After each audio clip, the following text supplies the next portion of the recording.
Redditors who are now married because you didn't know how to break up with your significant other. How is it going for you? Good. I never really wanted to break up, but I didn't think I knew what love was. She was my first girlfriend. We had fun. Maybe it should have ended when college ended. It felt like a natural ending. But she bawled that she loved me so much. We carried on. Long distance. Maybe I thought I'd never get anyone else. Maybe I loved her. I wasn't sure. Things just sort of happened. We moved in together and life went on. She started talking about marriage. I was terrified but went along. She started talking about kids. I was terrified but went along. That was over 10 years ago. Married, 2 gorgeous kids, totally in love. We take couples holidays. We fill the walls with printed selfies and funny pics. We don't always have intercourse constantly. We don't always buy each other gifts. We don't stop telling each other that we saw a really hot girl guy on the train today. Turns out love is just being happy around someone, forgiving their faults. It won't always be the same as that first 6 months, and it doesn't have to be. I'm totally in love. I think I was all along. He threatened to kill himself if he left, so I didn't, and we got married. Then he threatened to kill himself if I divorced him, so I left. Not because I wanted him to do it, and believe me, I desperately want to turn this into a great joke, but because it suddenly was clear to me that I was in for an entire freaking lifetime of being afraid. So frick that. I walked, and he's still alive. For those of you where it worked out, great. But for those of you who saw this and thought that's me, and you don't have kids, don't have kids, as you can see in these comments, it changes everything. That piece of paper saying you're married can be cancelled. Little humans can't be. I was lucky and got out after a couple years because we didn't do that. And I'm now married to the most amazing woman who ever lived. If you are anything less than all in with your SO, then not only should you not be thinking about creating more human beings to live in that environment, you should realize that once you do, you're locked in. Poorly. We fight a lot and it affects me in so many aspects of my life. I see a lot of that in these comments. I find myself constantly looking back at our dating history and all the times I tried to break things off but she talked me out of it, including twice while we were engaged. It's just coming up to our first year but I'm thinking of divorce already. No kids in the picture. Sorry for the sad story. Hopefully things are better next year. My husband did this, but I didn't find out until almost 20 years and 2 children later, when he told me we were getting a divorce and that he was deeply in love with a woman he met when I was pregnant with our oldest, who was, at that time, 16. I love my kids and wouldn't change that for the world, but if it were possible to do it again in some alternative timeline, I wish he'd have broken up with me. It hurt more than I could have ever imagined to find out that my entire adult life was, in essence, based on a lie. It took a lot of work for me to be able to trust anyone again. My husband's love for me was something I had always thought of as part of the foundation of the life I built. To discover that foundation was false ripped my confidence to shreds. I started second guessing every decision I made or had made in the past. I stopped trusting my own judgment about almost everything. I went from being a very intelligent, confident, independent person to something far less. We're both happier now, but I'll always wonder how things could have been better had he been willing to do the right thing back then instead of making a commitment he didn't really want simply because he didn't want to give up the fun stuff. 2 kids and divorced. Great. Actually, he's a wonderful husband and balances me out with his steadfast, caring and happy equilibrium. I'm glad we got married. I tried to break up with him a couple times because he sometimes gets on my very last nerve and because I thought it just didn't feel right. He annoys me less now, or maybe we've both gotten better at dealing with it. As far as not feeling right, I still have fleeting moments where I feel that way, and it's scary to think that I might have made a huge mistake for life. But they're outweighed by the vast majority of moments of contentment, love, and happiness. I'm a widow, and he's my second husband, so I think there will always be part of me that feels like I should still be living my first life with my first husband. But that's not possible, and this is good, so I'll take this gift and try not to be too critical. I'm definitely that guy. Even thought of it leading up the wedding like what am I doing? All because I didn't have the balls to break up with her? Then bam. Pregnant on wedding night. Now we have 2 kids, super happily married, and realized the reasons I wanted to break up with her were all really stupid, which makes sense, because generally I'm pretty stupid. She's the only person that can tolerate my personality full time, and keeps me from my constant natural inclinations to be a frick up. Turned out great for me, together for 22 years now, married for 18. She was a verified goody two shoes, and I always had a thing for bad girls, so it wasn't a great match from the start. But I was 17 and I had no other offers at the time, so I figured I'd keep going out with her until I found something better. Long story short, I never did, so I kept going through the motions. I liked her and we had fun, but I never loved her. She always said she wouldn't have intercourse with me unless she knew we would get married someday, and after 2 years I was willing to make that trade. After that I felt like I couldn't break up with her, like that kind of betrayal would ruin her life. She was deeply in love with me and I just saw her as a friend. I practiced breakup speeches all the time, all the way up to the wedding, but when I went to say the words I couldn't do it. She was too nice and sweet. I felt like it would break her, so I just decided to just man up and keep my word. We were married at 21, and the next 5 years or so were rough for both of us. I had a lot of bitterness and regret, and I kept trying to turn her into that bad girl I always wanted. Must have been a nightmare for her.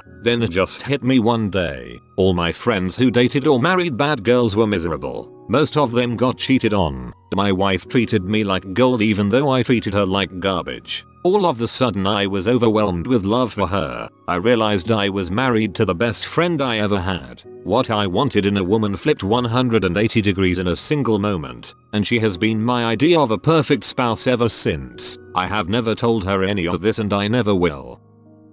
My wife and I almost certainly would have broken up if she hadn't become pregnant when we first started going out. She had severe issues with depression and was very manic, both up and down. When we first started seeing each other I thought it was a fling, but then she got pregnant and we decided that we would have an abortion. Once that decision was made I resolved that I would help her psychologically for as long as I was needed. Things got really bad for a while, but over time she was able to defeat some of her demons. All from prior to the abortion. Neither of us have ever regretted that, and we were married a few years ago. Life is now great. The depression rears its head every now and then, but we both recognize the symptoms and act to head it off before it descends too far. The stigma of mental health is the biggest issue, as my wife still feels embarrassed and ashamed a lot and has very low self-esteem, but we work every day to be a unit and face these things together.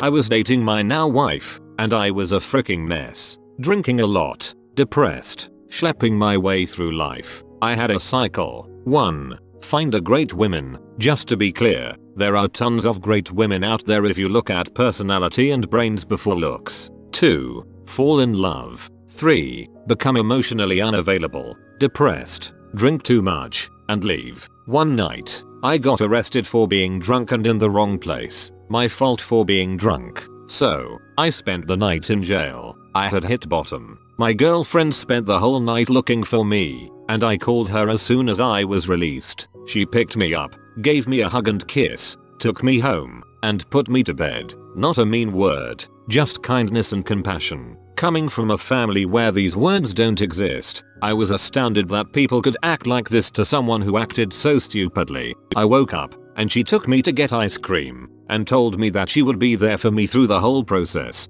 Court date, fines etc. She stood by for the whole thing. I got sober, went on antidepressants, and asked her to marry me. I have never been so happy in my life. We were married last week. Divorced 2 years ago on Christmas Eve. Best gift I ever gave or received.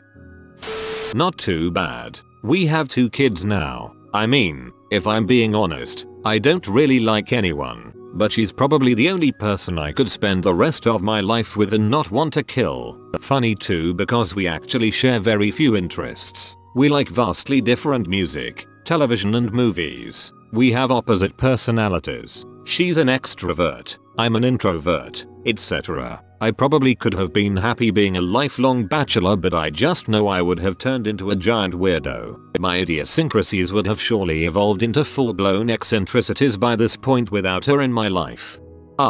True love.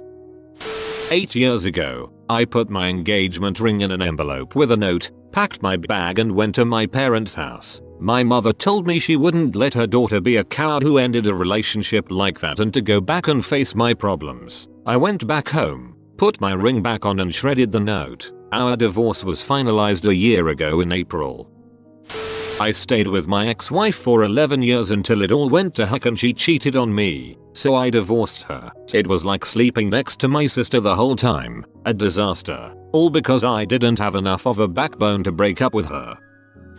I actually feel bad saying this happened to me. In college she really had her crap together, and I was a drunken, perma-baked 20-year-old animal. She studied all the time. I was a business major. We had a lot of fun, but I was unreliable, didn't want any responsibility to anyone, and she was very much the opposite. I don't feel bad about how I was. I was in college and that's the point, but it caused friction between us which I hated. So I was at a crossroads. I wanted to be with her, but it felt like it wasn't working. An enabler she is not, it seemed like I constantly let her down. So I basically wasn't the person she needed at the time, as much as I loved the crap out of her. This is pathetic, but I tried to break up with her. Like, I gave what I thought was the done speech, but didn't really have the balls to just come out and say frick this, I don't want to be with you anymore. We had a fight. I said wishy-washy passive-aggressive nonsense, and we ultimately proceeded with the relationship. I don't entirely remember, but it may have even come to her saying so we are done and I couldn't bring myself to confirm. We haven't had the easiest relationship ever,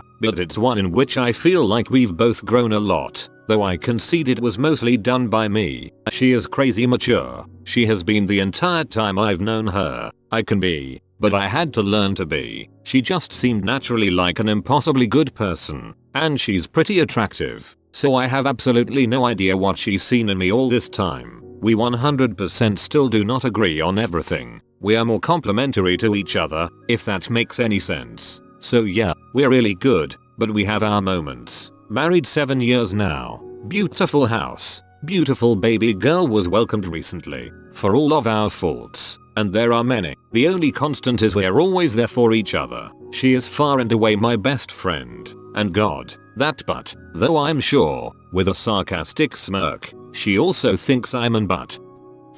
Pretty good. Turns out we grew into the people each other needed, and are the happiest couple you've ever met in your entire life. I love her with all my heart, and couldn't imagine my life without her.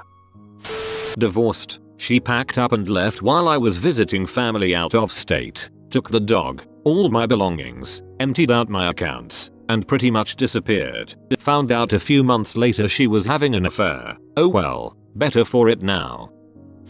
I was this person for a long time. 6 years out of an 11-year marriage, 13-year relationship. We had grown apart, and despite both of us trying to change things, we were no longer the right people for each other. I wanted out, more so than her, at first, but I didn't have the courage to leave. We have a child, which complicated things, obviously. I would like to say I didn't leave because of our daughter, but that wasn't it. I was simply afraid to leave a cushy, but soul-deadening life. I finally left. A few years later, I met an amazing woman who fills my life with fun, adventure, and joy. We are a much better fit. A few years after that, the new woman and I married. We're now in the 3rd year of our marriage, and I couldn't be happier. As for my ex-wife, she met and married a great guy that was a far better fit for her. We're all friendly, and from time to time, my new wife and I are invited over for things like holidays. If you're in an unhappy situation, make sure that it's the situation and not just you. But if it is the situation, go. You have exactly one life to live, as far as anyone can tell. And the absolute worst thing would be to regret giving up the life that you could have had for something that was safe but unhappy. I married a girl who implied she would kill herself if she was without me. I hopped on a cavalcade of abuse and infidelity for 10 years, punctuated with her stints in an institution. I was so stressed out by her that I would literally get heart palpitations before she came home from any of these stays. Luckily, I was bailed out when she fell in love with her best friend and took off. I filed for divorce, which took another year because my spiteful ex wanted to punish me by delaying her signature. Borderline personality disorder is not fun, There is a happy ending however. The divorce finally went through, and I decided to take a little in-town vacation. I got a nice hotel room and treated myself to an elaborate dinner. When I had finished my fantastic meal I gushed to the waiter that it was the best I'd ever eaten. She told me that the chef was available if I wanted to meet her. Being the Irish gabber that I am, I gladly accepted. A few minutes later, the chef came to my table and we had what could only be described as a love at first sight moment. I'm not even sure what we said to each other, if anything. At first, I asked if she was free after her shift and we have been together ever since. I very nearly made this mistake. Was in a relationship for 4 years, bought a house together and everything. Her and her parents were really pressuring me into proposing. Her threatening to leave if I didn't do it within a year and her parents constantly asking me when I was planning etc. We weren't happy and hadn't been for about 2-3 years but I just couldn't find a way out of the mess I'd created for myself. Anyway, I eventually bought a cheapish ring on a whim and decided to propose that weekend. Had absolutely minimal thought to it and I was dreading asking and the idea of getting married to this girl. Unfortunately I asked anyway and she said yes and then she turned into a complete bridezilla. She was bad before and this just made her worse. I immediately realized I made a mistake and tried my best to find a way out of it in the easiest way possible. Tried to break up with her about a week after proposing and she refused to let me, ringing her mum crying about halfway through and telling her everything. I felt really bad so said we'd work on it. I freaked out what have you. Fast forward 2 weeks and we ended up going on holiday with her parents and it was a living nightmare. Her mum is a full-blown very stupid, incredibly racist and massively stuck in her ways and her dad was just absolutely spineless. I realized that if I actually went through with the marriage that I would end up exactly like that and that broke me. I broke up with her there and then. 3 days into a 2-week holiday that was too expensive for me to leave so I had to wait it out. That month I was engaged for was the worst of my entire life and every day since has been like an entirely new life. God knows how much worse it would have been if I'd have gone through with it, but I'm so glad that I finally grew some balls and ended it. Great. I work all the time, and she does nothing, and, by nothing, I mean she yells at me and the kids all day. If she weren't around we'd have no one to yell at us, and point out all the things we do wrong on a daily basis. It's like I am paying someone to be my aggressive life coach. Our relationship wasn't going well. She lived in Bristol and I lived in Croydon. I decided that the best thing to save our swiftly sinking relationship was to propose. I took her for a romantic getaway in the Quantox to pop the question. My flatmate came for moral support, along with his junkie friend, who was trying to go cold turkey. The weekend went very poorly, and I began to realize she wasn't the one for me. I had a long chat with my flatmate and realized I didn't have to get married. It felt so good finally realize that. I was on my way to end it with her when she told me she found the engagement ring in my bag. She said yes, she wanted to get married. Out of embarrassment, I agreed. We divorced shortly after I jilted her at the altar. Working with her was a bit awkward after that. You have been visited by the wisdom papa. Type study well papa or you will fail your next test at school. If you are new to the channel, you can subscribe. I publish new videos every day. Until then, check another video, or don't. Either way, have a great day you magnificent people.